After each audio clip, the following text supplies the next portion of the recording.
From your breaking news and weather authority, this is 13 Wham News This Morning on Rochester's CW.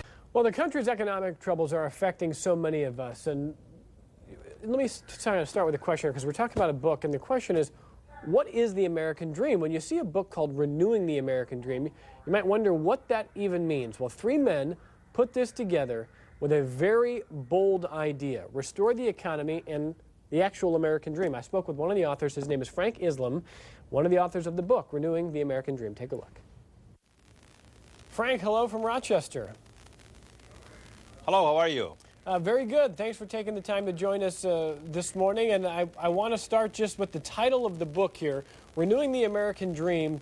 And on the inside, you say rather boldly that this could be the 21st century equivalent of Thomas Paine's Common Sense. So let's start with the title. What is an American dream to you? I think a lot of people will define it differently. How do you define the American dream? Well, you said it very nicely. The American, everybody has a different definition of the American dream. To me, the definition is very simple.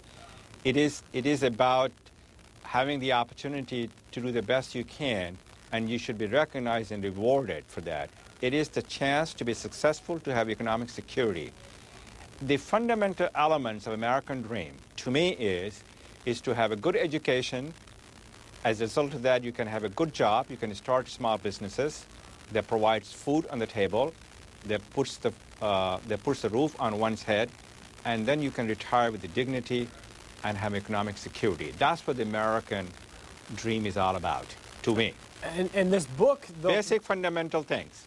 Okay, and the book here, the premise is built on the fact that you guys see the last decade as a decade of serious decline in America when it comes to opportunity, when it comes to the fact that we're now a nation of much more debt. We're not making goods as much as we used to be. All kinds of problems that you highlight. And yet, you know, Frank, so many people want to make this a Republican's fault or the Democrats' fault or President Bush's fault or President Obama's fault. Do you think we're so polarized that it's hard to find real solutions when we're so busy trying to make it a political blame game? Well, I don't think it's going to solve our problems, and we have to respect other people's ideas. We cannot, we have to come together. And you know what? The reason we wrote this book is because that after the 9/11, we thought everybody will come together, the business leader, as well as the politicians, as well as the community leaders and so on and so forth, for a shared venture, so that we all have a shared goal, so we can solve our problems. As you know, the 2000 to 2009 was the decade of decline. We had a $1.4 trillion deficit per year. It's still rising, and we have 1 out of 5 Americans were unemployed, underemployed. 1 out of 8 Americans were not able to pay their mortgages. 1 out of 9 Americans, as a matter of fact, were not even to make the minimum payment on their credit card bill. So we thought that politicians and the businesses will come together. We were disappointed and dismayed that they did not. So there was an urgency in our part that we should write this book. We pursued it ourselves, that we are in this together. You know what? The American dream is at risk if we don't come together.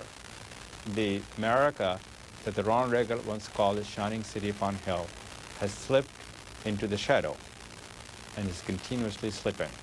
3 of us have the background and experience, and we come from a different background and can provide this blended perspective, balance, and business perspective, not the policy perspective, to renew America, to come up with solutions, what we need to do in terms of creating jobs, spurring economic growth, and provide economic recovery, especially from the manufacturing sector. And I'll wrap with just this brief question here. Again, the book's called Renewing the American Dream, and you bring that business perspective in. If I'm not a business owner, will I still have a lot to gain from reading your book? What is the intended audience for Renewing the American Dream? The intended audience is everyone, every citizen needs to be engaged and involved, and their voices need to be heard, no matter who they are, whether they're business people, whether they're social people. Everybody needs to be engaged and involved. And this is how we're going to solve our problems, working together. Well, if this is truly a 21st century equivalent of Thomas Paine's Common Sense, it's going to make a major impact.